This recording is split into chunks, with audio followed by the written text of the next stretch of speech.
வணக்கம். நான் உங்கள் சென்னை இண்டியன் ரவி பேசுகிறேன். எல்லாம் நல்லா இருக்கீங்கன்னு நினைக்கிறேன். பிக் பாஸ் சீசன் 7 டே 76 சாட்டர்டே இன்னைக்கு கமல் சார் வந்திருந்தாரு. வழக்கம் போல் சரியான காஸ்டியூமில் வந்திருந்தாருங்க. ஸோ இன்னைக்கு பார்த்தீங்கன்னா டோமெக்ஸ் மாற்றங்கள் அந்த எபிசோடை பற்றி தான் பேசிகிட்டு இருந்தாரு. ஸோ எல்லா கண்டஸ்டன்ஸ் கிட்டேயும் வந்து அவங்க பண்ண டான்ஸ் ப்ரோக்ராம் பற்றி பேசிகிட்டு இருந்தாரு.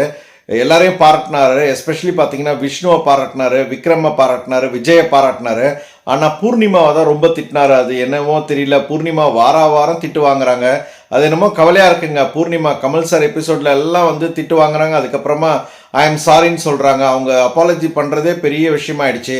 அது ரொம்ப கஷ்டமாக இருந்ததுங்க பார்க்குறதுக்கு. நீங்கள் என்ன ஃபீல் பண்ணுறீங்க கமெண்ட் பண்ணுங்கள்.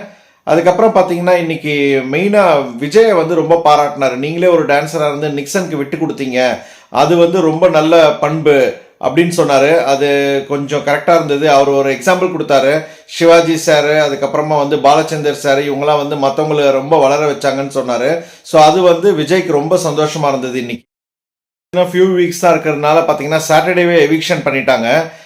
நாமினேஷன்ஸில் இருந்தவங்களெல்லாம் ஒன்றா உட்கார வச்சு அதுக்கப்புறம் பார்த்தீங்கன்னா இன்னைக்கு எவிக்ட் ஆனது பார்த்தீங்கன்னா கூல் சுரேஷ். நானும் எதிர்பார்க்கல. பட் ஆனால் அவர் இந்த வாரமே வீட்டு மேலெல்லாம் பிக் பாஸ் ஹவுஸ்லலாம் மேலே ஏறி தப்பிக்க பார்த்தாரு. ஆனால் அவர் போனது நல்லதுன்னு எல்லாருமே நினைக்கிற அளவுக்கு வச்சுட்டாங்க. அவரோட பயண வீடியோ போட்டாங்க, ரொம்ப நல்லா இருந்தது. பட் கூல் சுரேஷ் இவ்வளோ சீக்கிரம் போவார்னு நான் நினைக்கல. நீங்கள் நினச்சிங்களா? கமெண்ட் பண்ணுங்க.